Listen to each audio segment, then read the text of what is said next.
What do you get when you cross a know-it-all newspaper columnist with an awkward, unsophisticated everyman? Yeah. Well, I'm just not sure about that right now.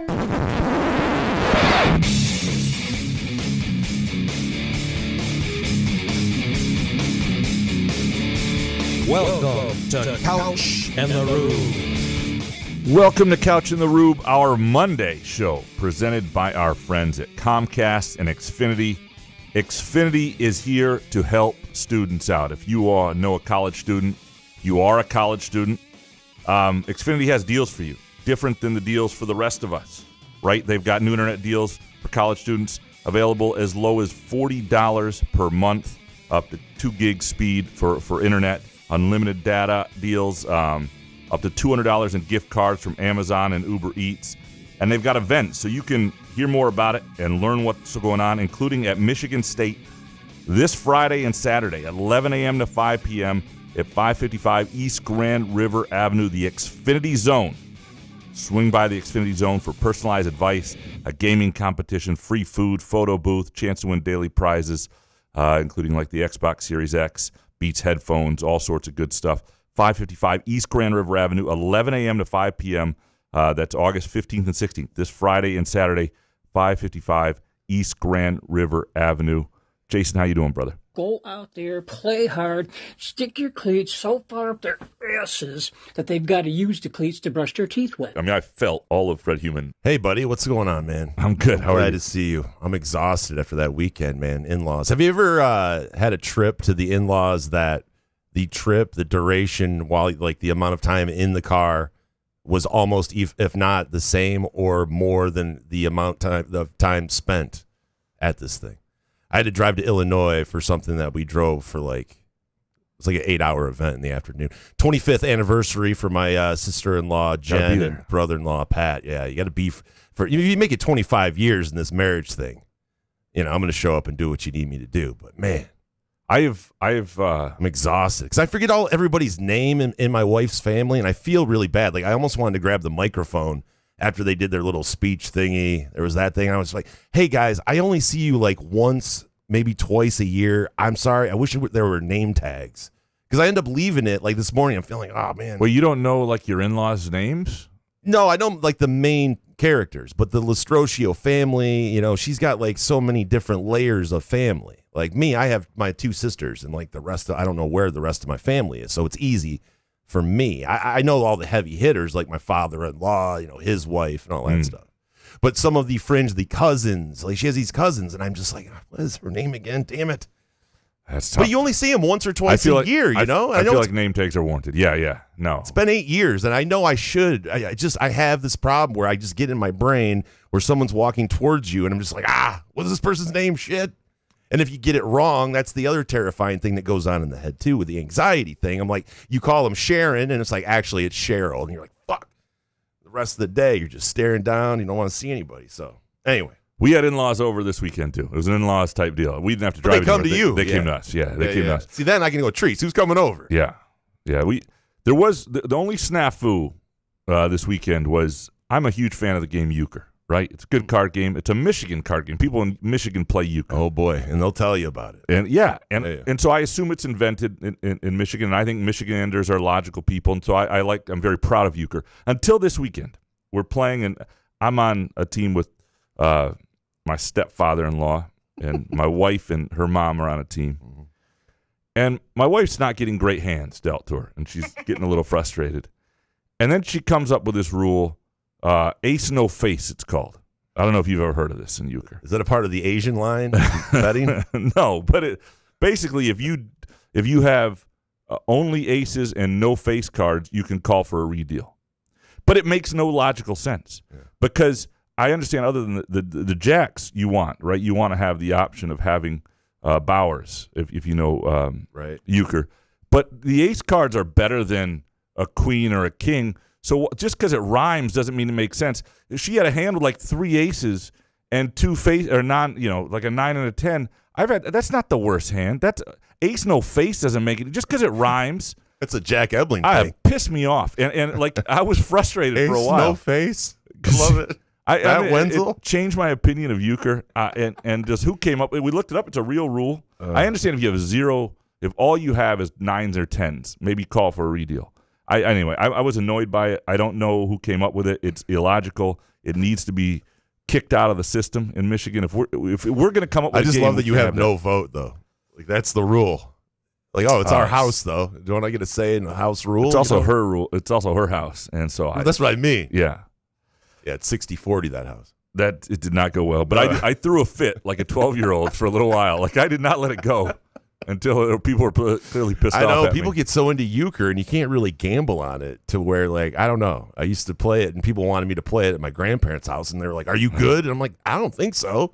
Yeah. Like, Jesus. You got to get those Bowers. I'm like, all right, man, I'm done with Euchre forever. And my stepfather-in-law, he's got an issue where he always likes to have you pick it up, even if you don't have if you're the dealer, or he'll pick it up. Like, even if his hand's not that good, and at the end you're like, why did we pick that up? You got like one decent card? He can't pass. And I'm sure you just, you have a poker face. You don't wear your emotions on your sleeve when stepdad does that. Oh my God. Right? Can't pass. He can't pass. Oh, fuck. I guess I might have to. Sure. Yeah. All right. So anyway. We both had good weekends with the in-laws. It was a a good weekend. Yeah, I liked them. Yeah, otherwise it was good. Yeah. It was good times ahead by all. Sorry, I forgot everybody's name, but I don't think they care about mine either sometimes. That guy's here. Yeah. What's his name? Jonathan? Oh, it's Teresa's husband. Yeah. I'd ask. The guy with the shitty tattoos. I know. I mean, you can tell who I am, I think. Right? Do you think when they first met you that they thought she was going to marry you? Who? Her dad and shit? Yeah, in-laws. The cousins, other people. Because there was no marriage in sight, really, when we first started. The first couple of years, I was pretty adamant. No kids, obviously, but I wasn't really big into the marriage thing. What changed in 2019? that? I don't know, because I love my wife, and like as we were dating, I realized how much I loved my wife, and I was getting up there in age, and it was just a great relationship that I never had in my life before. So, Jesus, I feel like now I'm having my 25th anniversary thing where I've got to give a speech, but I knew that the marriage thing obviously would change because you can be steadfast against that when you're a guy that's single and you've been going different girls for 6 months and this and that. It's like, yeah, marriage is not in the cards. Who would want to marry this absolute piece of shit? At the time, I mean, I couldn't imagine anybody wanting to marry me. That's why I cannot believe Treese actually stayed with me. So that's why it was never in the cards. The kids thing, that was definitely foot down, like absolutely not. I have to say, given your second date, the fact that she married you is one of the more remarkable feats in this world. When I wake up and I see her next to me, I'm like, Jesus, what is this? How'd this woman do this? But yeah, man.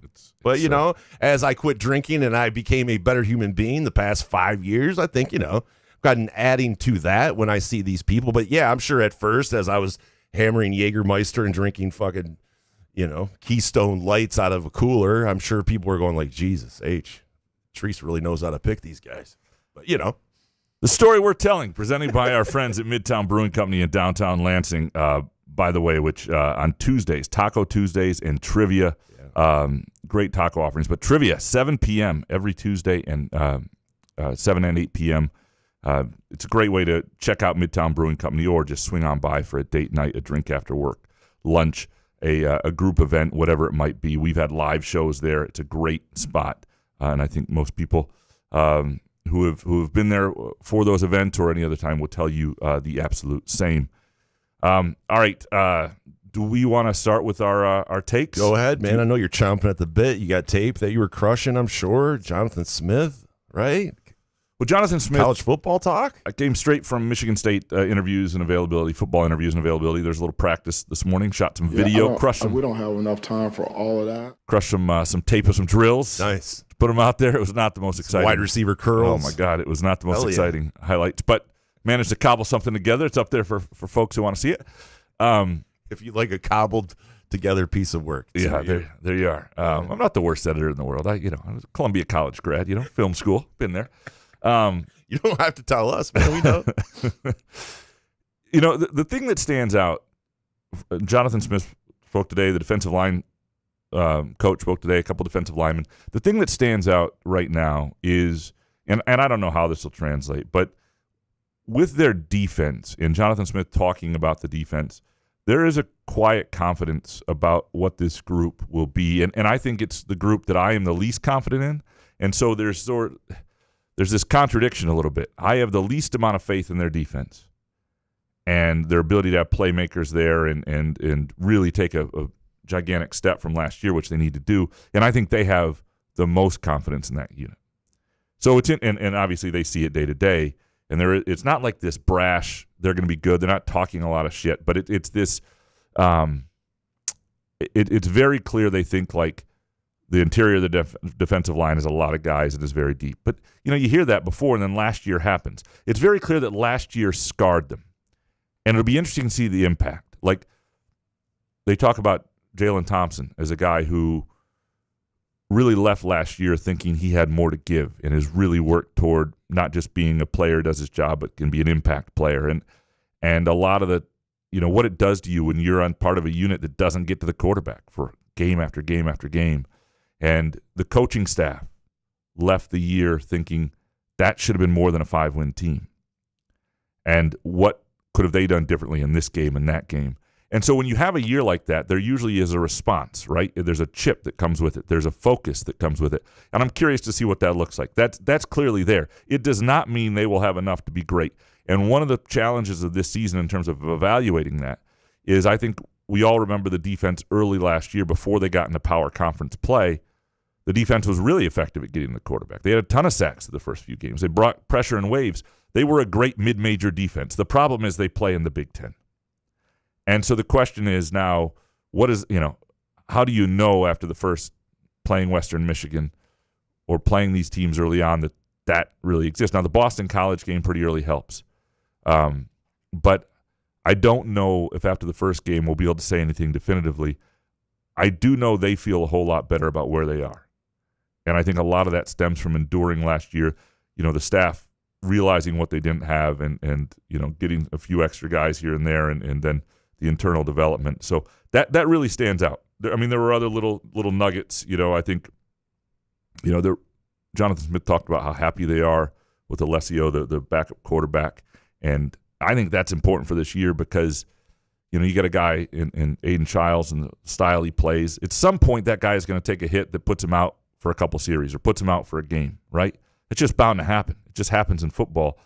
And if so much of the season is only on him and if that's a game you really need to win or a game that's winnable when that happens and you can't win it because you don't have the quarterback at the level behind him that allows you to continue playing, then you're in trouble. I think they feel really, really good about the backup quarterback. That was brought up unprompted. So there are a few things there. I think at receiver, Omari Kelly is definitely the number 2, and he and Nick Marsh are the 1 and 2. And beyond that, Jonathan Smith talked about guys that are battling for that 3 spot, but 1 and 2 is pretty much settled. So some interesting stuff. But the defense and just the quiet confidence that's there and the feeling that they're better, it's just such a contradiction to how I feel. And so it's interesting, and I'm obviously they know more than me, but I can't trust it yet. But it is interesting that they just sound the way they do. And I think the way you feel is the way the fan base feels, and we're 100%. All just trying to wait and sit there and Yeah, and look, if they're right and they may and look, Joe Rossi's a good coordinator. I think everybody would say he's a good coordinator. He's got a good track record. They had a year to evaluate where they were, to go get guys where they needed it, who they thought could develop, and what else was needed in the transfer portal. They chose to make some transfer additions at certain positions and not as many at others. And that evaluation, that's part of college coaching now. It's not just about developing guys. It's not just about in-game coaching. It's how you pick your team year to year, and so you evaluate the staff whether they did enough and they chose guys at the right positions, based on what we see. And but there's definitely a difference in the defense in terms of what they think they're going to be, and it's not even in that. There's no boasting. There's no. It's just you can tell in the way There's they talk nothing to boast about. Well, and they're aware of that too. A little bit, yeah, they were 100% humbled last year, and it's interesting to see what comes out of that. What's your first take? Buenos tardes. It is time for the Detroit Tigers Gambling Update with Gramanito Couch and Jason Nick. My God, was I panicking on Friday, Graham. Tarek Skubal on the mound. Friday, we were talking about best bets, and I was like, man, this Tiger schedule is lining up. They need these wins. A lot of these are must-win games with the Guardians making a a comeback, even though I think the Guardians are ass. They lost to the White Sox yesterday. Chris Paddock has to win this game, right? Is this a must-win for him against the White Sox, against Chicago, right? This bullpen, by the way, and I guess, Casey Mize is our number 2 starter, right, instead of Flaherty. If the playoffs started today, right, Skubal, Casey Mize. I know Casey gets himself, I know, Jesus. But it gets worse after Casey because the thing is, Mize he gets into jams early, but he's been getting out of these jams. So I don't mind. If you want to sit there and get into jams and make me sweat my dick off the first, second inning, I can deal with that. But the problem is guys like Jack Flaherty who are getting lit up. And then after Casey Mize, like Charlie Morton, what's he going to do? Start game 3 of a series? 4? I mean, and then when you get past the starting pitching, I know that we've talked about this ad nauseum, but it just blows my mind because I don't trust the bullpen, maybe outside of Tyler Holton, Graham, but like Rafael Montero, how much more shit do we need to see from this guy? Is he going to be around? Like my friend Drew Lane from the Drew Lane podcast told me, he's like, who auditions in August? Who auditions the bullpen?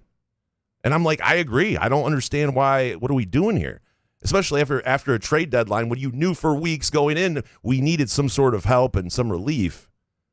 But my God, I'm not panicking about the division per se. I'm more of thinking further down the line of like if we're in a playoff series and everybody's like, well, the fan base is not really excited about a great team because, we've had this record throughout the season to where we've kind of overshadowed some things. But, man, with the injuries that have come up into this lineup, it's like, shit, dude.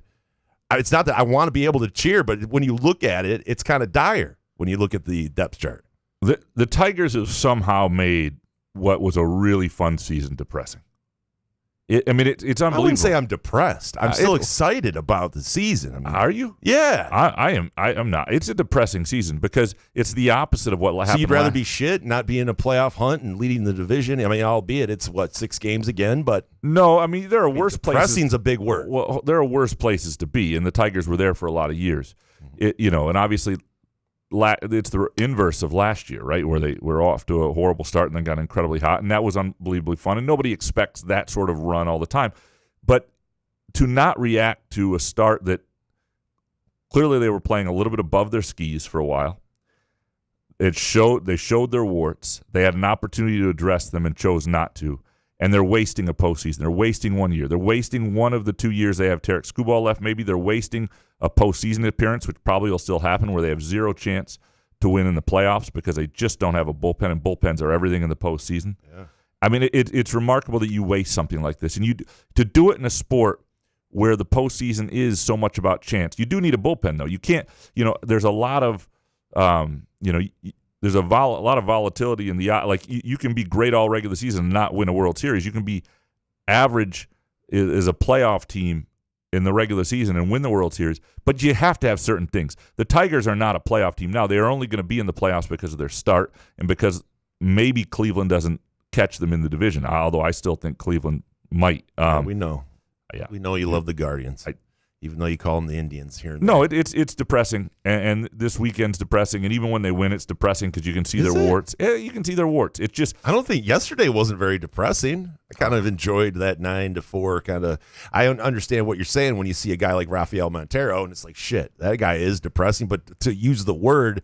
There still is a decent amount of baseball left. And if Scott Harris wants to sit there and sit back, and then if it ends up this bullpen the way it is currently in October somehow works out, you can't tell me right now, Scott, that you see this coming from what these guys are doing currently. Well, that's the problem. Right? You can't see. You can't say I told you so in October if somehow this shit ends up working out for you. There's no I told you so.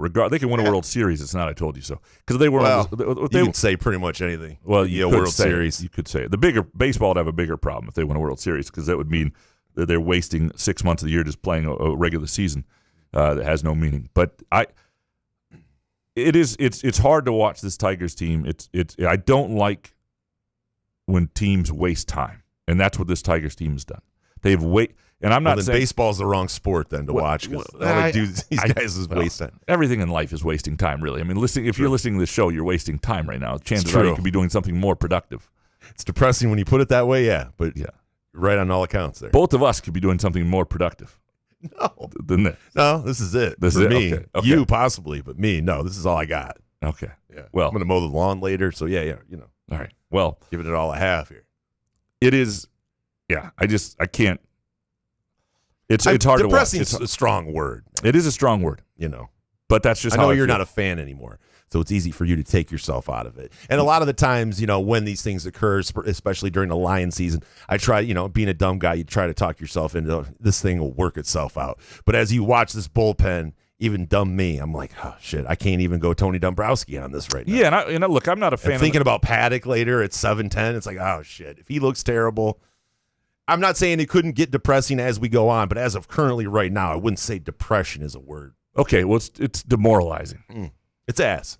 It's ass. Ass, yeah. There you go. And I'm not a fan in the ways that I once was as a kid, but I still, it's the only team I watch. Yeah. It's the only team I'm invested in at all in terms of wanting to see them do well. It's not. I don't know what But you're a columnist for us. You do sports columns, so you just want to make sure you tell everybody you're detached. Yeah. To make sure that you're not a homer. I get all that. I don't want to come across as, like Herb Street. Yeah, I don't want that. Kids are on Clemson. I can't talk about the game though.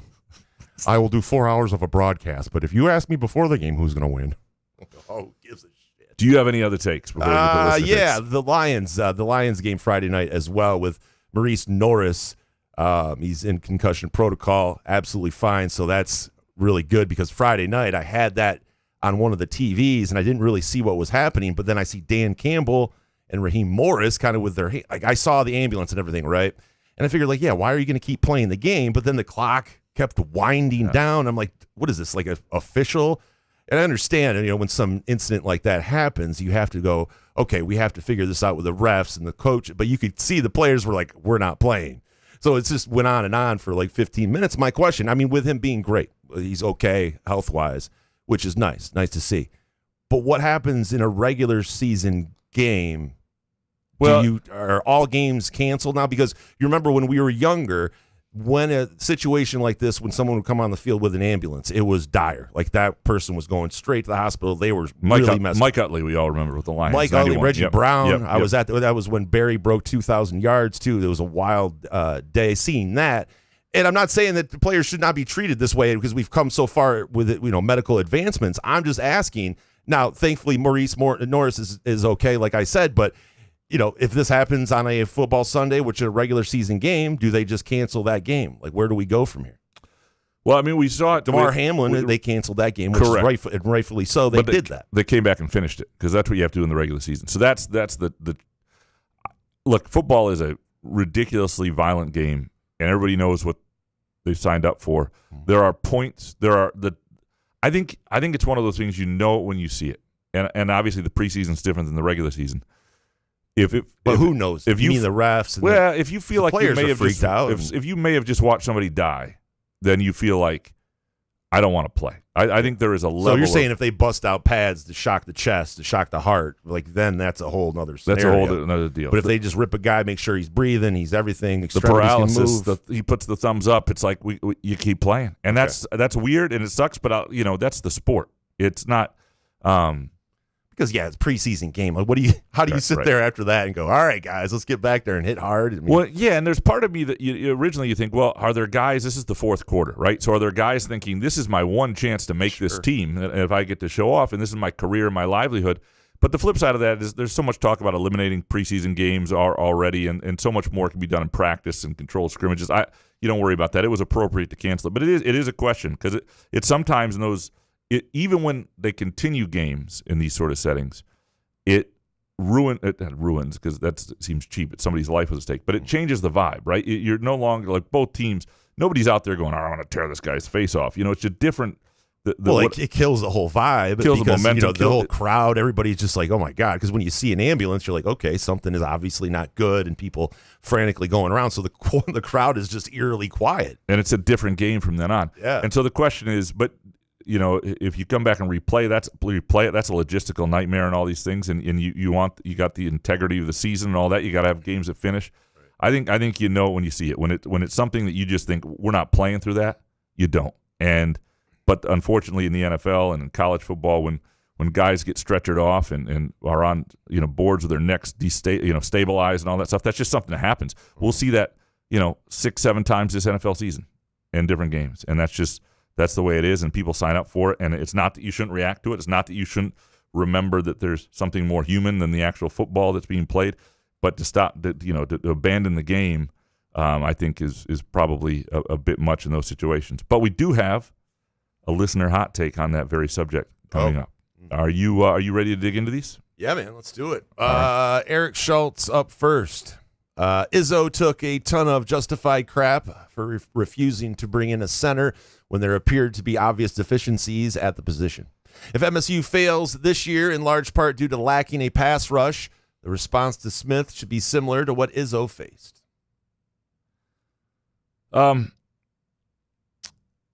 So, I do think you're right in this sense. They've had time to pick their roster. And if you don't have enough to do what's needed to be done after it was such an issue a year ago, it is almost the same thing.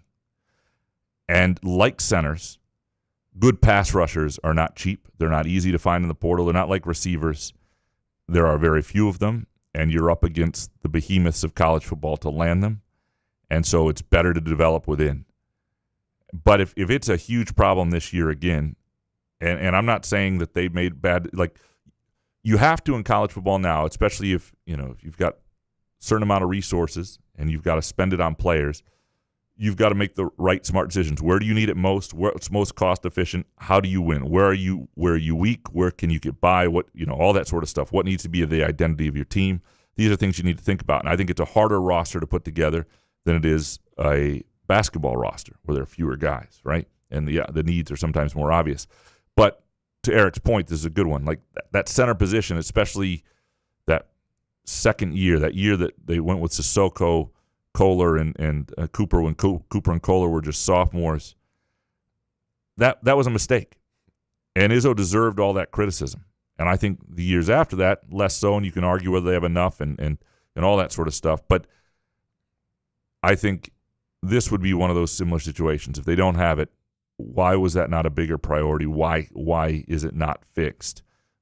Because, in the old days when it wasn't, you couldn't fix with transfers and everything was about development and freshmen, something that was a problem one year could only be fixed to some extent sometimes the next year because you needed guys to develop. They were true freshmen. That's a tough position, whatever. You tried to do it. But there's less of an excuse now. It just has to be a priority and it has to be something you go get.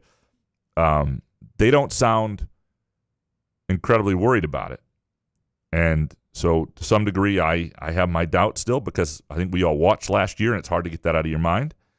But you also want to give them the benefit of the doubt. And so we'll see it. Yeah, we'll see if it's an issue or not. But it's a fair point. The urinal or portal. Dominic, next, number one. This Tigers bullpen should have had Lang, Foley, and Bo Brisky, who didn't pitch like Freeberg. That's John Freeberg. Sorry, Harris deadline was just fucking lazy, man. They'll win the division. They'll get in. But this is a fucking miss. How big of a miss? Ask me when Scooble signs with the Dodgers. Suck. Two, there was a West Side neighborhood block party on Saturday to celebrate the first female umpire. Major League Baseball umpire. It's rumored, though unconfirmed, that an open mic jam session, every spouse from Graham Couch to David Andrews apologized to their wives for being born with a penis. Thank you, Dominic. Dominic was there. He saw a penis. Yeah. Yeah, 3 question, not a take. If Graham can have a 2-show week, I can do whatever the fuck I want. All right, so next, would you rather listen to every episode of The Big Show with Michael Patrick Shields for the rest of its run or get eaten one limb at a time by a great white shark wearing a MAGA hat? Bonus. I just realized my entire relationship was the movie Pretty Woman. And if you watched it in reverse and the credits rolled when she was walking on Santa Monica Boulevard looking to get railed by the entire cast of Oz, man, she was great. Yeah. Starting to get a few... Just one. I get one limb eaten by a shark or one limb at a time. Oh, so they all go? Right. So, yeah, it's one limb at a time. Yeah. Sharks are scary. See, the trick to Michael Patrick Shields, the reason he's so successful is nobody's ever offended. He does not offend people, if you've listened to the show. Wow. Which is hard to do in I don't know if politics. you heard the Kwame Kilpatrick interview. Well, maybe that. You might want to go back and listen to that one. There may be a few. Fantastic. There may be a few. Yeah. But that's sort of the trick. But it wasn't really offensive on his end. He was just kissing Kwame's ass. If you do it, you do a political show wild. that doesn't anger people. It's pretty remarkable. It's almost impossible. It is impossible. Yeah, you can't even say it like your political takes in a supermarket without getting people pissed. Right. God damn, that's impressive. No, so it's So what we're saying is shark. You'd rather get a shark. Yeah. Kick the MAGA hat off after eats my other leg. Are we done with that one? Yeah. Okay. Maybe number one, if a preseason game can end for a serious injury, so can a regular season game. 2, not a fan of the D'Antonio-style Jesus Camp football teams. We don't have to run back to prayer circles and Bible study stories, do we? Bring in Tum Tum, even though he didn't play football, but still. Yeah, so there was a little of this last week, and people should be genuine to who they are. And that was a big part of the D'Antonio era, and a lot of guys that I think they recruited. That was part of the fit. And people, if that's something that's important to you, that you should be true to who you are.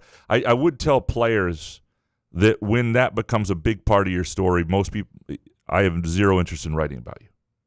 Like I never wrote about Jonathan Kim because I just can't. Did he preface it with like, "Oh, God gave me this leg"? It's just too much. Yeah, right. And I remember doing a piece on Nate Carter, and I knew that was going to be a big part of it, and I was able to because there was enough else interesting there.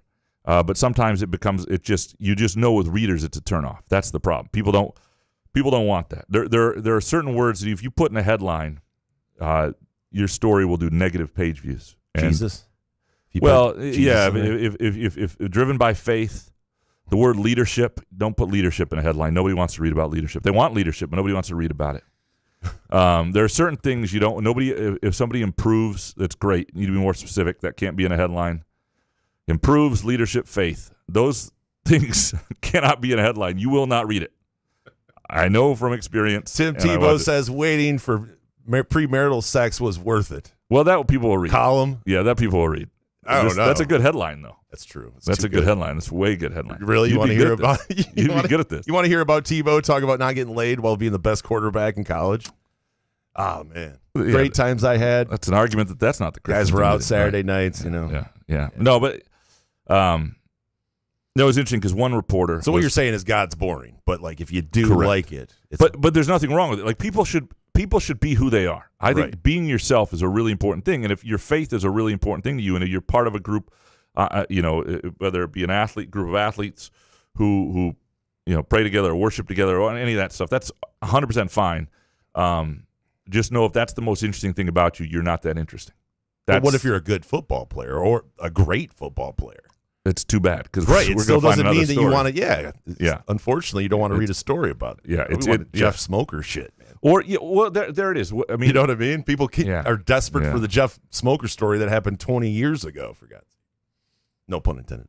Jebediah, MSU football in 2013, 2017, 2021, and soon 2025. Not saying they'll compete for a Big Ten title, but it'll be the season to show us Jonathan Smith is the guy. And bonus, is Connor Eargood on the Blitnikoff Award watch list panel? So Michigan State had 2 receivers make the Blitnikoff Award watch list.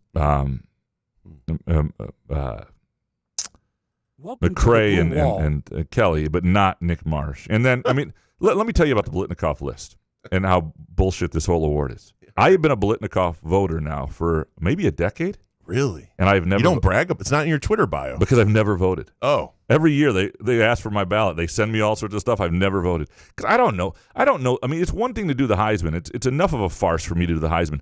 To act like I know every receiver in the country who's good and to make that a genuine ballot. Like the Blitnikoff Award is just a complete joke.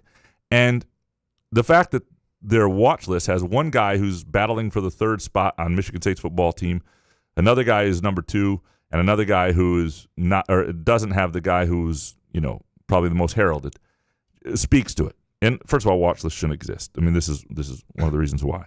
But the Blitnikoff Award is because if other people like me are voting, part of the reason I don't vote is because my vote would have zero credibility because I don't see enough of it.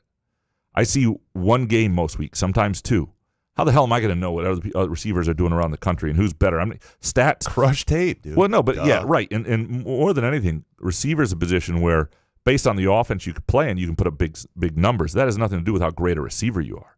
Andre Rison, Michigan State was throwing the ball 5 times a game. He was an unbelievable receiver, right? He was an All-American, and people could see that to some degree back then, just because your coach is running the veer and doesn't know anything else.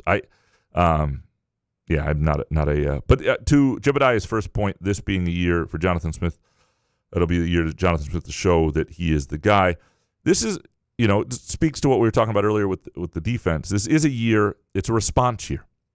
Last year was not just unacceptable for the fan base. I think the coaching staff and the players left this feeling like there's more to give. That can't be it.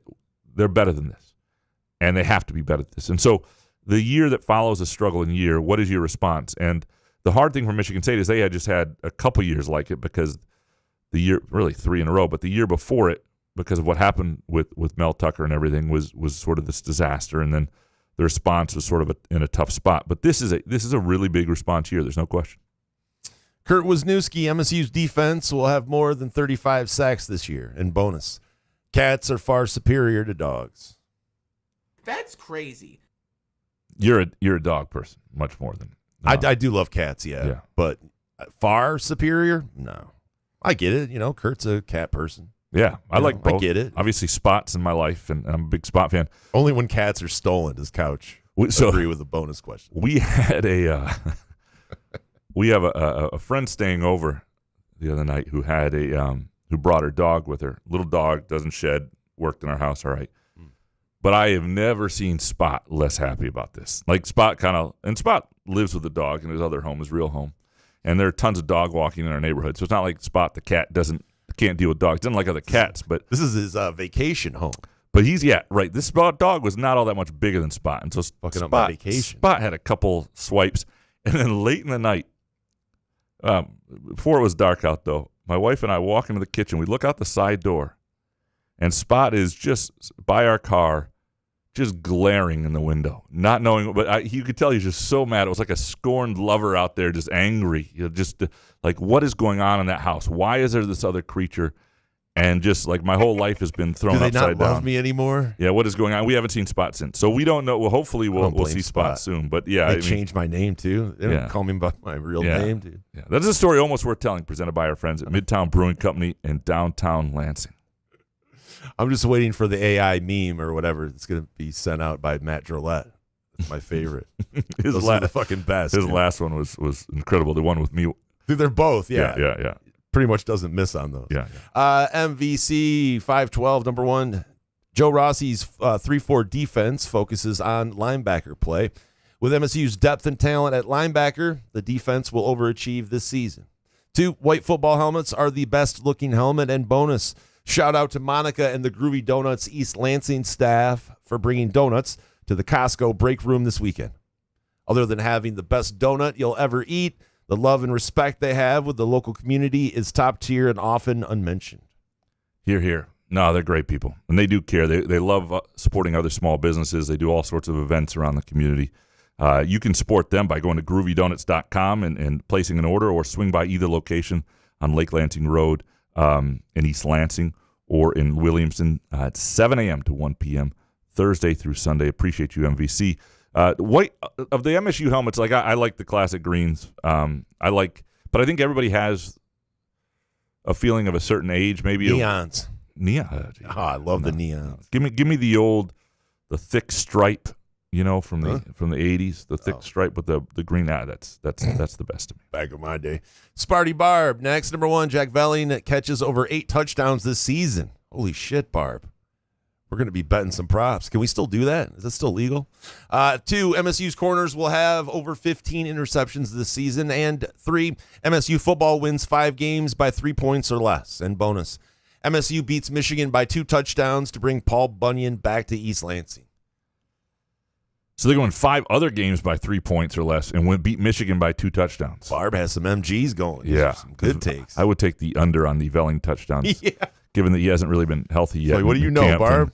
And the other thing that was brought up by Jonathan Smith today, or was asked about and he answered, was just because we haven't heard much about the kicking situation. And apparently there's been, I don't know, a couple groin pulls, and those guys have been out a little bit. Like, that is a position of, like, if there's a thin margin of error, that could ruin a season if they're not good there. If you're winning. Now, one reason I think that the work in the red zone has been such an emphasis this fall go camp. for it, like Dan Campbell. Well, it has a lot to do with they were awful in the red zone last year, number one, and they had a great kicker.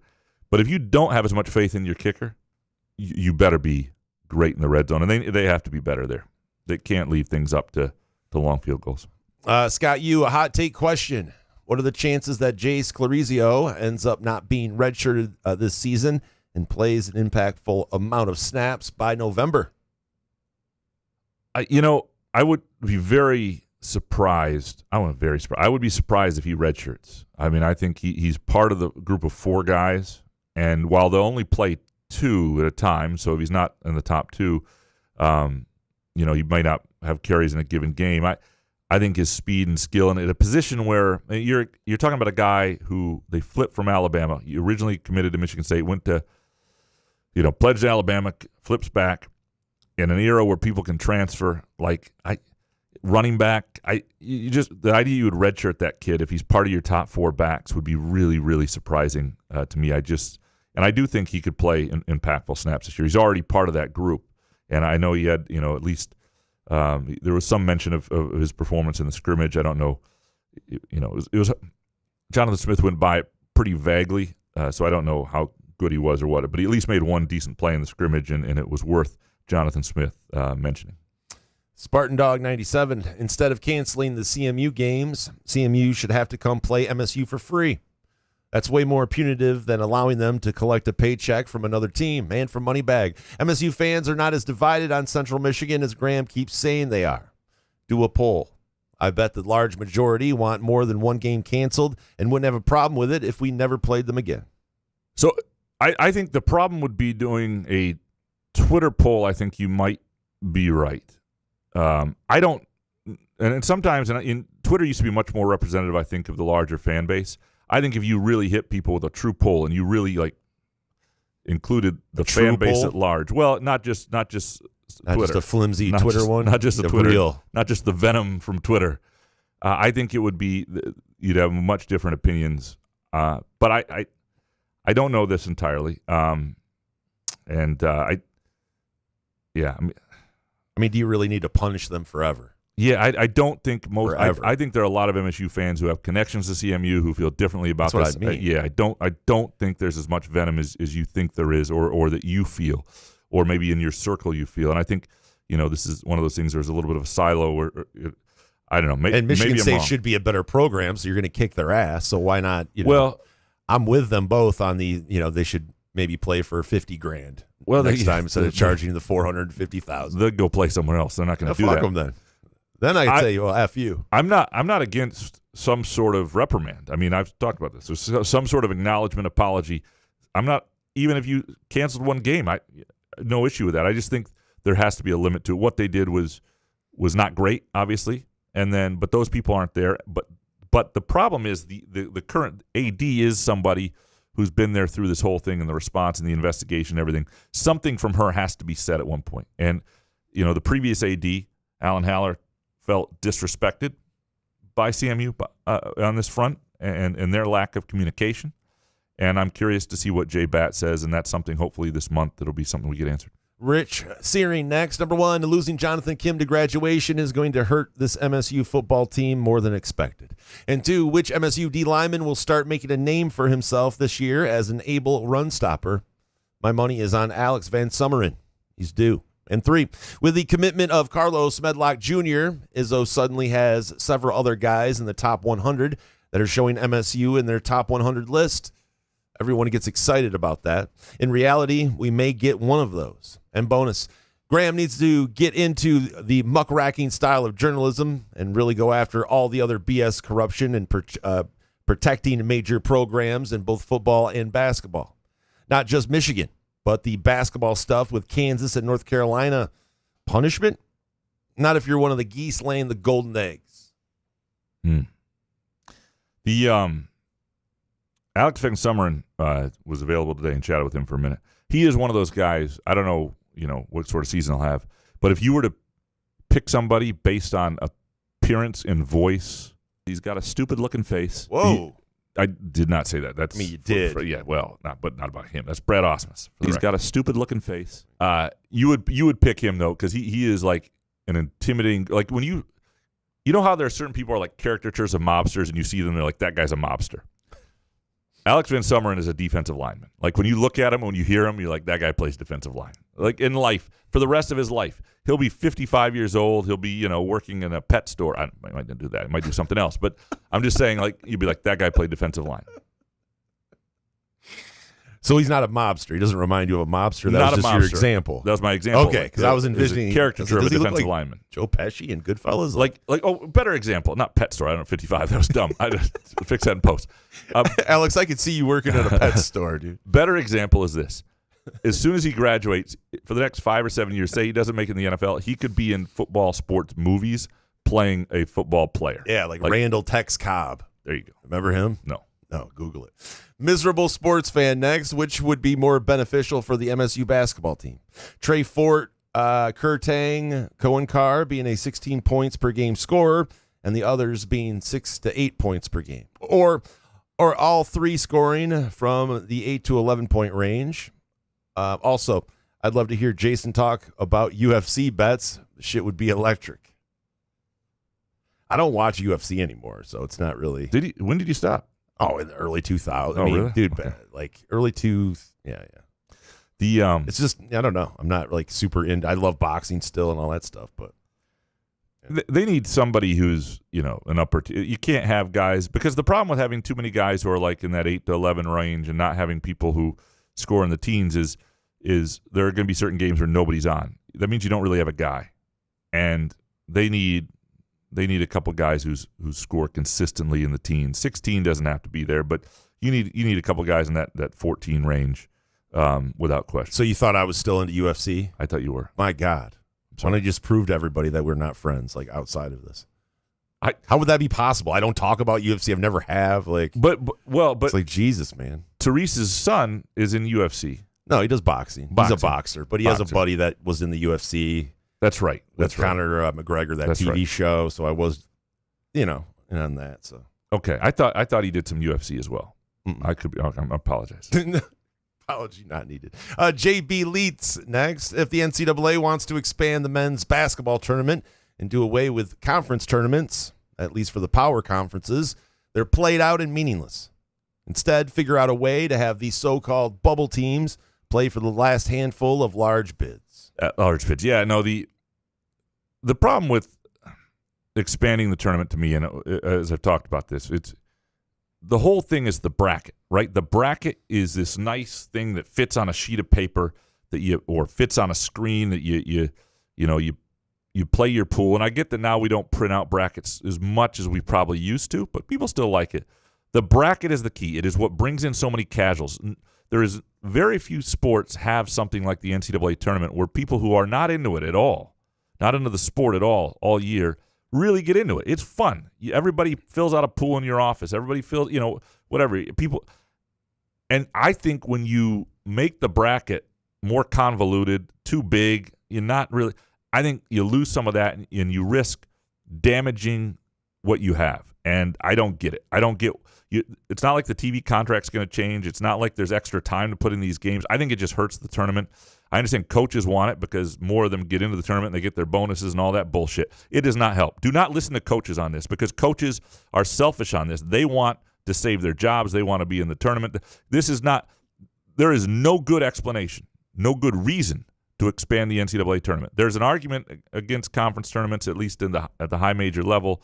Whatever, I don't mind them because it gives everybody one more chance. I think there's something to that. But the NCAA tournament expanding to where it is hard to have a good, sensible, confined bracket is just dumb. Unless you're going to make a ton more money, which they're not. And so unless they can explain on, look, this is how you finance this, and this, or you have to cut these programs if you don't, I don't think there's a lot more money involved in it. I haven't heard an explanation that there would be. I think it's dumb. John Johnson next. Do you think MSU has a better chance at a national championship pre or post NIL? And bonus, coffee is the beer of caffeinated beverages. Energy drinks is the liquor. Beer is a better, cleaner, more fun buzz than liquor, but takes an acquired taste. Coffee energy feels like actual energy and mood enhancer, but energy drinks just make you feel anxious and jittery. I'm a huge coffee guy. Chris Solari is a huge energy drink guy. I think that should tell you everything, right? Is that the play? Things. Graham. To John's first question, does MSU have a better chance at a national championship pre or post NIL? I don't know if this is football or basketball. And I think the argument would be better pre NIL to this point, because we've seen in basketball them win one pre-NIL. We've seen them have teams that were at that level, and even if they didn't get it done pre-NIL. And in football, you saw the D'Antonio era, which had multiple teams at that level pre-NIL. It doesn't mean post-NIL they can't be that, but the evidence to this point is it was pre-NIL. That could change, but they've got to show that. Munfield Keg next. Graham's people watching take was truly something else. You people watch on a patio with a drink in hand at the Woodward Dream Cruise. Not International Student Welcome Week. Truly one of my favorite recent podcast moments. And thank you, Jason, for always being the voice of reason for stuff like this. And from Fart Soup, couches go to East Lansing and watch the Asians take is the take of the summer.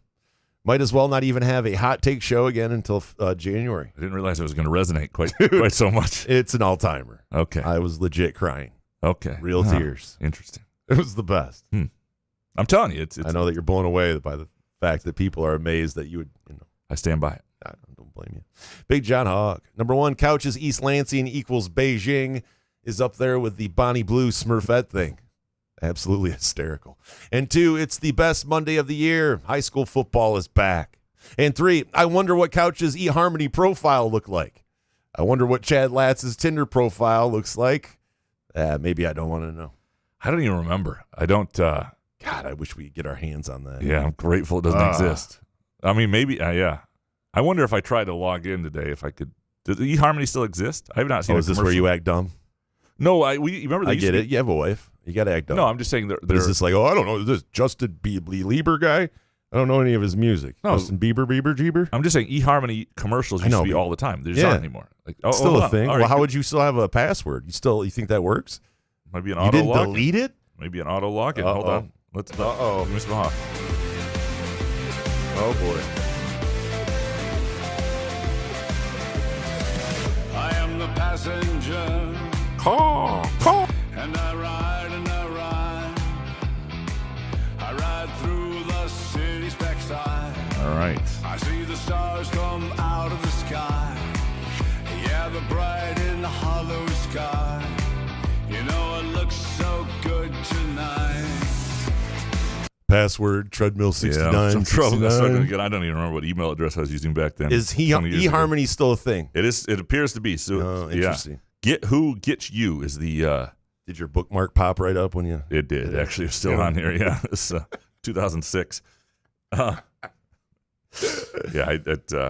Yeah. You need to find that. What are you gonna do? Cooper, number one, humidity is the worst part of Michigan summers. Would rather be sub-zero than have a 90% humidity day. And two, MSU football will live and die by their defensive line this season.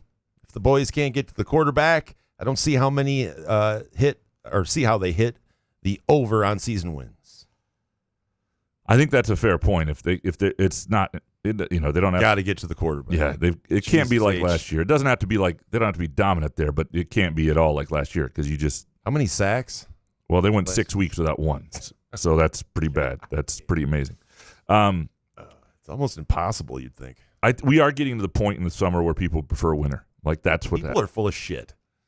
Dude, winter is ass. It's complete ass. I understand the humidity blows. Then go inside and sit the air conditioning to when you can go out again. But if you're going to tell me that this is, you'd rather sit through the gray and cold and bitter shit. 100%. It's just a terrible take. I love the routine of January. It's ass. It's complete dick. Oh, all right. Spartan 18770. Number one, paid subscriptions for the news sites are just as bad as the streaming services. Soon us poor people will only be able to get our news from regional sports podcast influencers. Like us. Oh, shit. That's not good. Might have to start reading stuff then. 2, the Peanut Barrel announced over the weekend that their patio area will be closed until further notice. Well, here's some news for you, Spartan 18770, and free but not behind a paywall.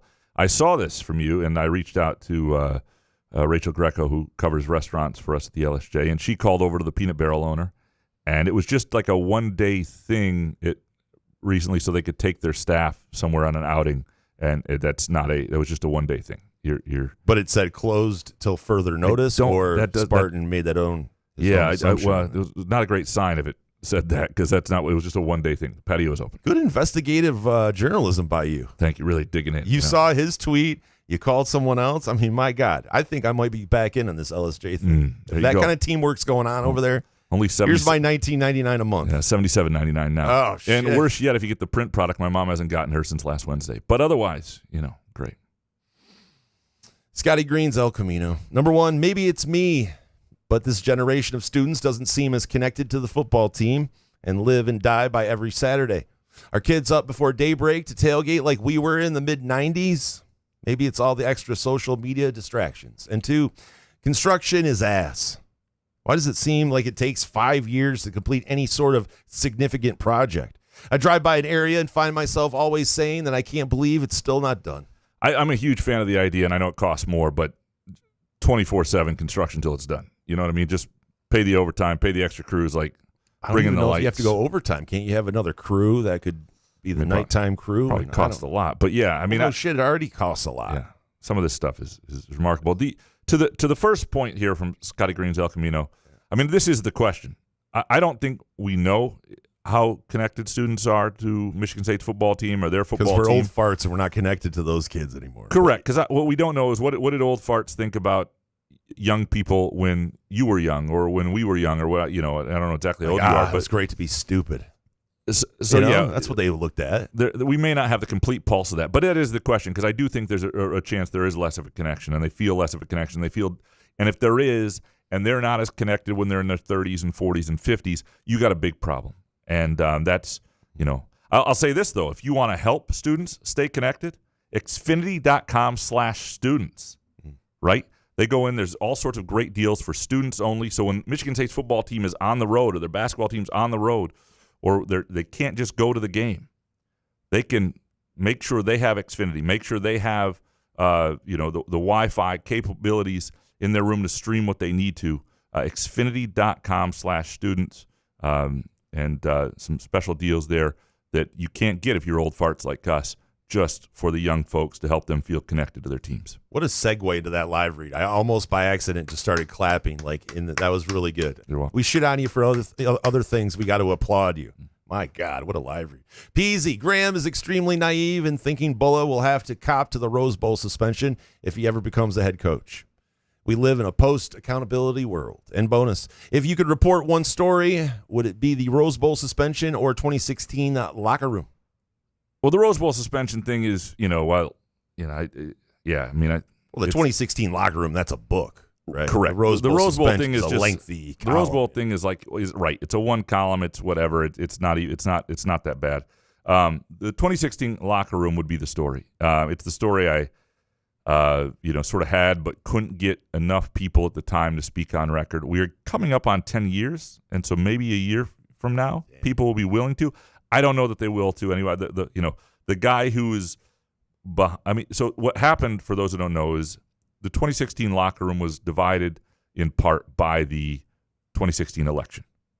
And think about how new that was, and the rhetoric that was happening, and all that stuff. And they just didn't have the leadership in the locker room. If it had happened a year earlier, if the 2015 locker room was around in 2016, team probably would have been fine. So a lot of Hillary Clinton supporters in that locker room. Is that what you're saying? A lot of variables. Oh. And so a year from now, I don't know where we'll be, and certainly the guy who's running for president then will still be president. So I would love to retroactively give that another swing. I probably will take another swing. But to this point, I've taken a couple swings at it, and people have been uncomfortable putting their names on it. And this is one of those stories that you have to be willing to put your name on to some degree.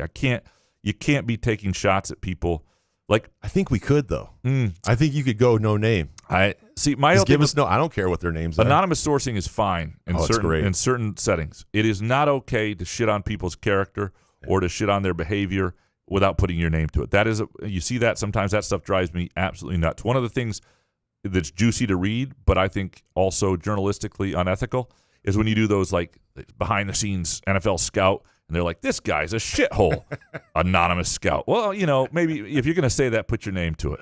And I hate that stuff. I hate that stuff because, to me, if you want to talk about, hey, I mean, there's certain things anonymous sourcing is really important for and good for, and you can't. But if you're gonna crap on somebody's character, you need to put a name to it, or you're going to talk about something that's sensitive. I'll think of both. Name or no name. Yeah. You get my click. DMB number 1. So many shots at Couch this month. Unlike the routine of January, August is hot, tense, and unpredictable. Hang in there, pal. Appreciate 2, MSU has an elite home schedule. 3 September home games, UCLA at noon, Michigan, Penn State, and Maryland at Ford Field. Should be favored in most games and within a touchdown spread, besides Penn State. It is a very good schedule. I think it's, I was thinking back to when my dad got season tickets for us when I was in high school. And that first schedule had Penn State, Michigan, Nebraska. And it really had like 3 marquee games. Minnesota, I think, might have been on there. I can't remember. But the this year, UCLA is, I don't think the program's in a great place, but it's a UCLA brand. It's Michigan and Penn State at home is a great schedule. Boston College is not a bad game at night early in the year. It's a good home schedule. It's a good ticket this year, and I the Ford Field thing. If you're going to play Maryland end the year, I think Ford Field works, and I think people enjoy that. Not everybody feels that way, but last year, and again, last year, I'm conflicted about last year a little bit because they did lose 41-14 to Rutgers, and so it's hard. The state of things going into that game were not great either, but that was really a showing of. It's hard to complain putting a game at Ford Field. It'll be interesting to see what Jay Batt thinks about this. He's inheriting this, and what does he think about games at Ford Field to end the season going forward? Clint Bainey next. Number 1, MSU leads the Big Ten in receiving yards this year. 2, Izzo retires in 2028. And 3, Courtney Hawkins will be a D1 head coach in 5 years. And 1 ball bonus take. Notre Dame to join the Big Ten. The Courtney Hawkins take is a good one if he gets the chance. He got into this game older. He was in the high school. Obviously he played for a long time. He was a high school AD and coach in Flint at Beecher, and was really revered for how he for the job he did there. It'll be interesting to see if he gets that sort of chance, in his mid-50s or whatnot. And I think he's a guy who's impressive every time you talk to him. I think he's somebody who has a lot of skills and who would be good in that sort of role. I think he can recruit, obviously. What sort of job that would be, and is that a good job anymore? I don't know if that'll be there. Notre Dame joins the Big Ten. I think there's a much greater chance of this in the next 15 years than there was in any other period of time, just because of how much has changed. What it really comes down to is for Notre Dame is it stops making sense to be an independent. I know their relationship was with the ACC, but I think if it stopped making sense to be an independent to some degree, the Big Ten is ultimately where they'd land. The Harry Beck of Southern Maine next. People may shit on Kirk Cignetti for his scheduling approach, but I wish MSU would have dropped Boston College for Eastern or something last season. It's okay to artificially inflate your win total when you're a new coach and have 75% roster turnover. Well, there are years for it when you're looking to build confidence. This is like in college basketball. You can play a nothing non-conference schedule, and years where you need confidence and years where you need wins. That's okay. But when everything goes well and people are saying to you, you played a nothing non-conference schedule, you can't argue that you didn't, because you did. And you can't argue that your intent wasn't to do so. As long as you're cool doing what a nothing non-conference schedule is good for. If you're Michigan State and you played a nothing non-conference schedule because you needed some wins, you needed to get to a bowl game, that's fine. But if all of a sudden you have a season where you're on the cusp of the playoffs, that nothing non-conference schedule should hurt you, like it should hurt Indiana. Now, it's not that you can't overcome it. Indiana deserved to be in the playoff by the sense that they won 11 games last year. They had 1 loss. It wasn't like they won 9 or 10 and we're arguing it. But they played a nothing non-conference schedule, and I think that should be factored into how But they're if you viewed. do root for that kind of scheduling, though, you can't complain when the tickets, if you get season tickets, that those games are in there, obviously. Right? Yeah, it's like, I'm paying for these shit games because people want to see better games at the start of the season. Yeah, you're just baking in hot afternoon blowouts, at the beginning of the season. I don't think that's a great experience. And I think it's also bad because, look, if you care about the team, if you're a diehard and you just want winning for your school, it's fine. But the overall entertainment product of college football largely sucks, right? It's 3-4 plays, 4-minute break, timeout, whatever. The level of play I would challenge you, a game you do not have any money on or do not have any investment in emotionally. Watch like 2 mid-tier Power 5 teams play with their quarterbacks and everything, and try to sit through it. I mean, it's just not. No gambling. No gambling. Ugh. It's right. brutal. Watch like a Illinois, Wisconsin. Just Illinois, whatever. For fun? Like no gambling? Correct. In other words, it's just not a good entertainment value. Like the spirit of the game? Yeah, that's it? And so just creating more ass among what's already a sport that is largely ass to begin with, outside of caring about it, I think that's the thing that I don't think the players realize, and I'm not saying they don't deserve the money because people are obsessed with this sport. But the product at the top is great. The product of certain offenses is great. The product can be very good. It's not well packaged right now, and there are enough teams that aren't that great that I don't know. To me, play good teams, create good environments, build a playoff system that rewards that and encourages that. That's what you want to do. Kermit the Spartan next. The SEC should get way more shit for scheduling FCC opponents during the conference season while still playing one fewer conference game than Big Ten teams. Yeah.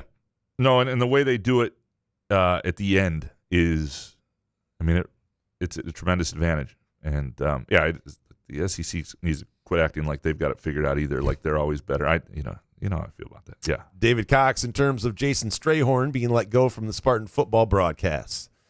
Your son cannot play for the Weasels, and you still be employed by the Spartan football program. That's part of the criteria. Any other program? Fine. I don't know about this because you can't, and I don't know everything that's going on there yet, but to me, you shouldn't have to meddle in your son's life to keep your job. If your son wants to go play for Michigan and you're somebody who's loyal to the program you went to, that you broadcast to for a long time, so when they play Michigan, he has to sit out or have someone do it with Blaha. Well, no, but there is an argument. It's going to be. It would have to be hard to be calling a game if. Well, and we do see people. You see Herb Street do the Ohio State games or whatever. But he's a robot. Yeah, that's a national. Correct. His kids were like third string or something. If Strayhorn's kid is actually playing on the field, you can argue that he doesn't broadcast that game, and maybe that's enough. Maybe that's why, and I don't know. But to me, it's you got to be more adult than that. Maybe people. The Strayhorn kid's unbelievable. How do you do that? Shep Couch, Friday when you were discussing the Strayhorn issue, you said, "I had hoped other people were going to do this story, but they aren't. So I guess I will." I legit love that your approach to professional sports journalism is hoping someone else will do it. This seems like a microcosm of journalism in the United States. Unfortunately, we are all living through the consequences every day. I'm just busting your balls. I love you, Graham. But try to give 20% more of a shit. Touche. This is about 15% more. Yeah. 20 is crazy. Yeah. Here's what I would say to that. And when I say that, first of all, that's a fair criticism. That should not be the approach. My role is also as a columnist. That's primarily my role is to react to something. Now, some are reporting-based columns, so that's why this falls in the purview, and I do lots of features, and it's a different columnist role than somebody who's a general columnist because 80-90% of what I do is on MSU, and so it's sort of a beat columnist. But what I meant by that is I was hoping that one of the people who Solari or Eargood or Wenzel had interest in it and would do the story, and then I could react to it. That's what I was. That's all. Solari laughing at you. Yeah, and none of them did. So I will do it. But that's sometimes what's there. They are beat writers. This is the job, and sometimes apparently they didn't have any interest in it. My job is sometimes to react to things. My job is also to report things. So I'm not. You're 100% right that is hoping somebody else will do it is a shitty way to say something. It does sound lazy as hell. But that's what I meant by it. I do hear your voice in my head when I take a shit. Max with apparently an old guy long take. I love that. I got hooked on the Freep while in college at MSU. After graduating and moving to Metro Detroit, I was a daily subscriber. When I retired and moved to Northern Michigan, I was no longer able to get home delivery, so I subscribed to the online LSJ, which also gave me the online version of the actual printed Freep, which I thought was a great deal. Moving the printing facilities to Ohio is the dumbest move ever. An 11:30 a.m. deadline for sports? Stupid as it gets. Even if we get a Saturday afternoon Spartan game, again, someday we won't get the coverage until Monday. No wonder print media is failing. Yeah, I mean, the LSJ deadlines, we're talking 8:30 in the morning for things. I mean, even my overnight late columns that I have to write after a night game, I have to make sure I'm working my ass off a little bit there. Poor people. But God, we feel your pain. So you're right. I mean, this is the way it's going, though. It just, print is, we appreciate those who still subscribe to print. My mother and whoever else is out there, Max, 2 other people, very much appreciate you. What's the age demo on that? Yeah. The only thing that's good about it is, so I'll give you an example. When we used to have like a 4:30 deadline, you'd get the Lions running gamer, or you'd get my quick takes, which were perfect for those sort of scenarios in terms of getting analysis in there. The one advantage to being a day later, if you sort of think of it differently, is that what we package together is like analysis and just a better overall coverage. Now, that could still be there, the next day stuff. It's not an ideal situation. I'm not going to try and tell you on that. I'm just saying some of the stuff we were getting when the deadlines were tight anyway were just like running gamers of a game you'd already seen with one photo. Like, that's not great stuff anyway. If you're still, most people are not still relying on print to find out what happened anymore anyway. There are repercussions in high school sports with this too. There's a lot. It sucks. It sucks. It's the way it is. If a lot of people still were buying the print product, though, we wouldn't be here. I'm not putting it on people, though, because we have exacerbated this as well. And like I said, my mom hasn't gotten her paper since Wednesday, so I got to look into that.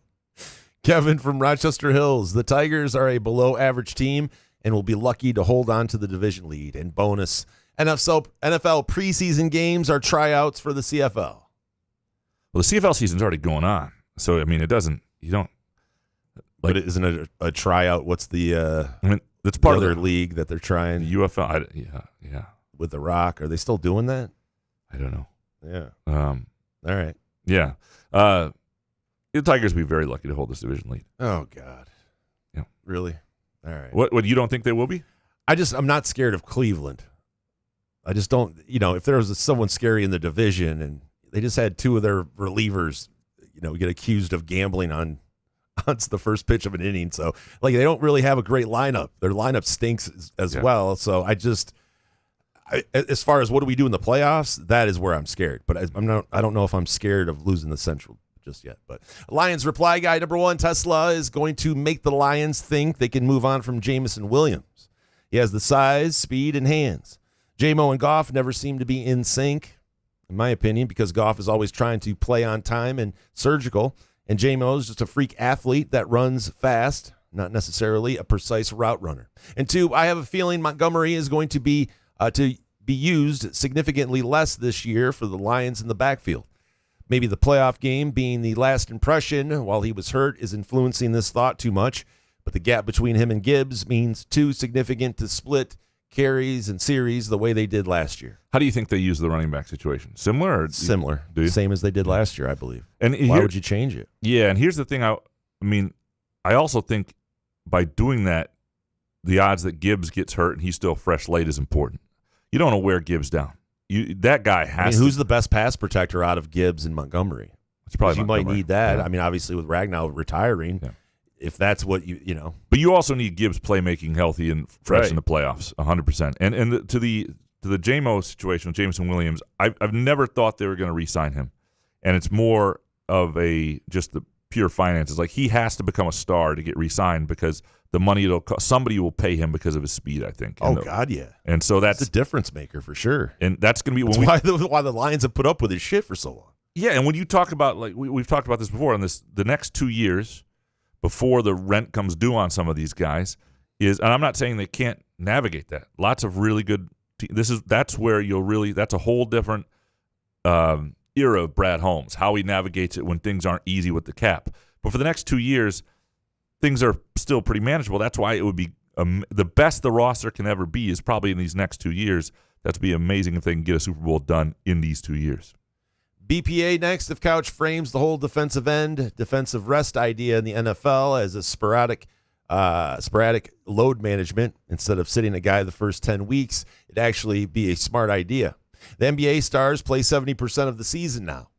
Sit Hutch and Arnold every third to fourth game and adjust as necessary based on the record and opponent. I'm with you. The hard thing with the figuring out which game is there's just so little separation in the NFL between teams. If the players aren't going to want to sit out games because they have stat stuff in their contracts where they need to get a certain amount of stuff. Yeah, to make this work, it has to be certain types of players. It doesn't really work with your star player in their prime. It works with an older, player who's still got something left, but probably is not going to survive a season, or the old good once as he ever was, but not. It works with a certain type of player. The idea of sitting for 10 weeks and having a little depth in reserve. It doesn't. You're not going to sit your best defensive lineman necessarily. I don't think you're not going to sit. But we'll see. It'll be interesting if the Lions were to go through something similar this year to last year and just not have the bodies to do it at the end of the year. I'd be curious to see what anybody said to this idea, because obviously what happened last year screwed them. Still won 15 games, but yeah. That's a good point. Couch on fire, more Lions on the IR for the season. I'm going to go one better than Graham and call for the Lions to have no practices or preseason games. Just do walkthroughs until the games start. And bonus, nothing better than exceeding low expectations. The Tigers 2024, for example. So MSU football will. The best part about exceeding expectations or coming off a year with where things didn't go well or having modest expectations is you get to enjoy the small victories. Some of those seasons are the most enjoyable years. And it's because, beating Boston College feels great, whereas when you're expected to win 10, 11 games, it doesn't. And so you can find joy in those sort of years you can't find in other years. I remember during the peak of the D'Antonio era, the year they made the playoff, there was just sort of this angst to stay undefeated, and you didn't enjoy the small victories. So there are, I'm not saying you want the program where it is now versus there. You would rather have it at that level, but there are week-to-week advantages to it. MSU Mountain Man next. Number one, I don't think meeting your spouse on Tinder or other apps has a negative stigma it may have once had. I met my wife on Tinder over 10 years ago and have been to 6 other weddings that were Tinder matches. And 2, anytime the Graham clip, I felt all of Fred Human, is not immediately followed up with the great pianist, quote, is a missed opportunity. And 3, MSU Mountain Maine. What's he saying there? I don't know. Oh, you just thought you'd leave it in? I don't know if I might have screwed something up. There might have been another. I mean, I felt all of Fred Human. Yeah, I don't know. Really good pianist. I felt all of Fred Human. Really good pianist. The works. I know the stigma's gone. I think if I was 20 years younger, I probably would have met my wife on J-Date, because nobody's going to date me without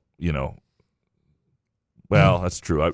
Actually, you're harmless. What are you talking about? Like you're some stud or something? Like you're one to be questioned because of your teardrop tattoo on your eyelid? Like, what do you mean? Like, why is it? I'm saying the key is on. I feel like a woman would look at you and be like, I think I could take this guy. So no. I just mean in a profile, I can adjust my face to a level where I only have 2 chins. I can whereas so I might have got to go up high. I might have had a better chance in this era. Phone up high. You need one of those David Andrews phone stick things. Yeah.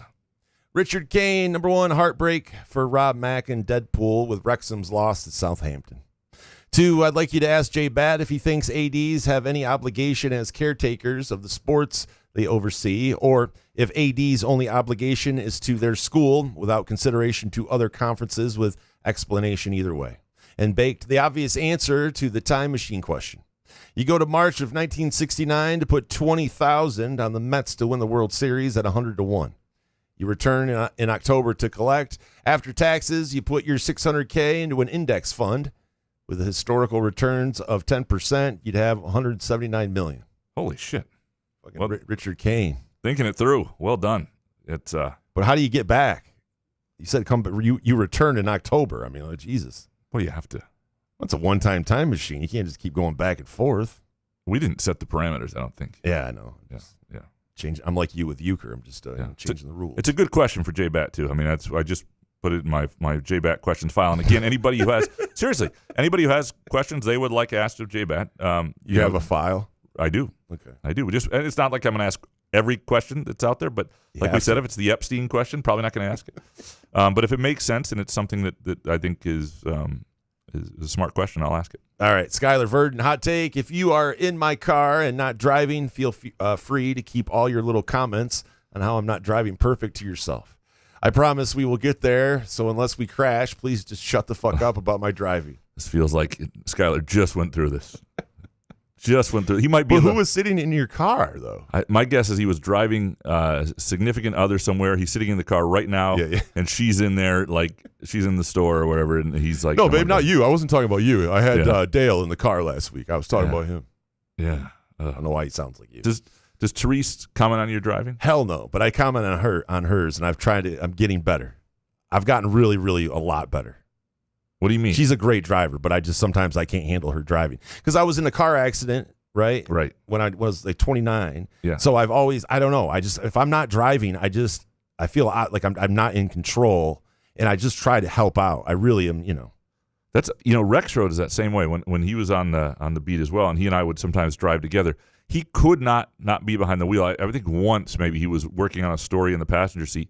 Yeah. But there was a time it was me, him, and Diamond in the car, Diamond Leung, when he was at M Live. And we were coming up from Bloomington, Indiana, and there was a huge snowstorm. We didn't get out of town on time. And that what should be a 5-hour drive took us 10 hours. And we really should have stopped and pulled over at Fort Wayne. And Joe's white-knuckling it. And I had to be back to do Ebling's Sunday night press pass show back when it was in this very studio. Hell yeah. And Joe was like, and I told Joe, I was like, if you're, fried from this drive, I'm happy to drive. But he couldn't let somebody else do it. I'm like, well, then you've got to drive the full 10 hours. We're not pulling over just because you're fried and you've got a thing that nobody else can drive. And so we drove all the way up here. They held the show start, and that's. And Rexroad was on the show? No, he wasn't even on the show. He had to. This is before he was even allowed to be on the show because he was still doing Sunday Stout on Sports, and Rexroad and Stout and Ebling don't get along, and you can't do the two. So you don't want to go on that show. You can't do both. Yeah. And so anyway, Market 127. We're battling here. So he had to drive me all the way back just so I could be on the show. No, everybody else in the car had to suffer and white knuckle it. So that is a story almost worth telling, but told anyway. Presented by our friends at Midtown Brewing Company in downtown Lansing, a place that you may run into Ebling and Stout, but probably not together. Tim next. Number 1, Jason Benetti is corny and beyond overrated. Give me Shepard over him, to be honest. I'll take a snooze fest over hacky swing and miss jokes for 2 to 3 hours. And 2, couch talks with such certainty and clarity on major subjects, and like he has the answers, but doesn't seem to even have the basic time management skills in his own personal life. LOL. Reminds me of when Oscar says he can solve Dunder Mifflin's issues, but freezes up in front of the board. That's a painful episode for me because I would not freeze up in that situation. And thanks. Is that The Office? Yeah. Yeah. And your number 1's bullshit. It has to be gambling related. Like, I understand if Benetti's not for you, but he's a great broadcaster, and at least he likes to have some fun here and there. I can understand if he's not for you, but to say give me Shepard over him, yeah, I don't think it's close. Absolute garbage. Tim. How about just Tim, asshole? Mr. Neurotic Pants. Number 1, it's unfortunate that Michigan athletics is arrogant and shit-eating because I love downtown Ann Arbor a lot more than what was formerly East Lansing. And 2, I still love my Spartans and love to hate Michigan athletics. And 3, you should discuss which donut is right for celebrating sex changes. Let's do that. Yeah, sounds like top 5 donuts if you're celebrating a sex change. We're going with the red velvet out of the. I don't know. Is that a party for real? I guess. Yeah, East Lansing has changed a lot. Some people do not like it. I mean, I don't have an issue with it. It's changed a lot. To go. Yeah, right. Hell no. It is weird, You're someone that was down there when it was it's normal. Matt C., out of summer sports takes, but here's a baked one. I wish Dominic wouldn't have listened to his stripper ex-girlfriend when she said she was only dancing to get herself through nursing school. It would have saved him a lot of pain. Dominic has a lot of regrets, but that's probably it's better just to not ask a question, Hans Jurgen. Number 1, the Best Western Okemos has Groovy Donuts as part of its free breakfast. Said no one ever. Dude, it would be better. I mean, the Best Western would be better off if it did. In fact, you think about that. If you're a Fairfield Inn or you're someplace that like has the breakfast, if you had Groovy Donuts, I mean, that would be something you could sell people I know on. you're chomping at the bit to do a live read, but he's got a couple more. Okay, sorry. Just saying. Sorry. 2, yes, MDOT and I and everyone within 500 miles of Michigan knows the Mackinac Bridge will be closed on Labor Day. Stop with the electronic signs, you fools. And 3, I don't hate Go Blow players. They are just a bunch of mercenaries now, but I still hate their fans. And bonus, on the banks of the Red Cedar, you can catch smallmouth bass again. When I was a student, all you could catch in it was an old tire. Maybe life is getting better. Let's not fuck it up. I still think you can catch a scooter if people throw scooters in there, right? There has to be. Yeah. You can catch a bike, you can catch maybe a body, but somebody pushes them over or something. All right, Jake Hawkins. Number 1, let's face it. Even if the Tigers hold on to win the division and make the playoffs, they are a pretender for the World Series, not a contender.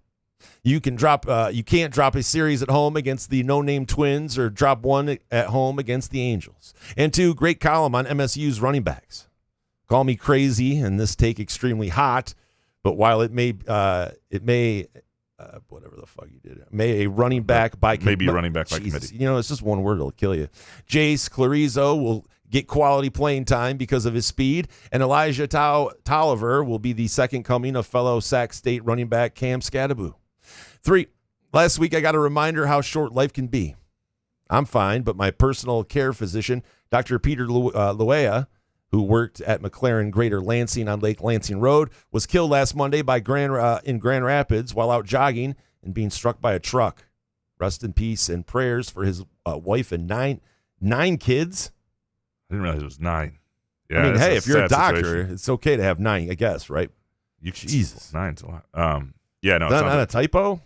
Yeah, I should go back and look at the story and see if that's rest in peace. I when you see people jogging on certain streets, you're like, man, I just don't trust the drivers whatsoever out there. Right? Yeah, and I don't know exactly what everything happened. From what I know, the driver of the truck, it wasn't a hit and run or anything. The driver of the truck stopped and called 911. So right, yeah, it wasn't. And that's helpful and nice. Yeah. But the person still hit you. Yeah, no doubt. Yeah. Lastly, the jerk guy, upper deck jerk guy. Number 1, not certain exactly what it is, but I have the lowest rate of enthusiasm for Spartan football that I've ever had. Wow. 2, it's weird that the lack of newspapers being able to sell classified ads is what brought the industry so low. There was a good response to this. Part of that was, the whole idea in the 90s was there was so much money still being made on print. And so even if you saw something coming, you couldn't veer. The problem is they need to invest. You could have done both. Everything should have been about moving as an industry at the pace readership was changing, and that was not done. For a while it was too slow, and then some places did it too quickly, and that's just been done really, really poorly throughout the last 30 years. I don't sense that from people about. I think some people aren't as geeked about Michigan State football as they have been certain years, but I think there have been years that have been different than this. That's interesting that your enthusiasm is that low. I do not think everybody shares that. But all it will take is one win over Western Michigan, and everybody will be back on board. Hell yeah. We appreciate all of you. Thanks for producing our show, as always. Thanks to our friends at Xfinity and Comcast. Xfinity.com/students. Or you can just go there if you're not a student and type in your location, Xfinity.com, and you'll find the deals for you and your community and what's offered best for you. Boy, I really screwed that up. Let's fix that one in post as well. We appreciate Midtown Brewing Company in downtown Lansing. Great place for any occasion. Visit them on Facebook. They update new specials, happy hour things, new dishes from their great chef, all sorts of things in Midtown Brewing Company. We'll be back Wednesday. I promise this week. Yeah. Good show, man. Yeah, man. Couch in the Roof.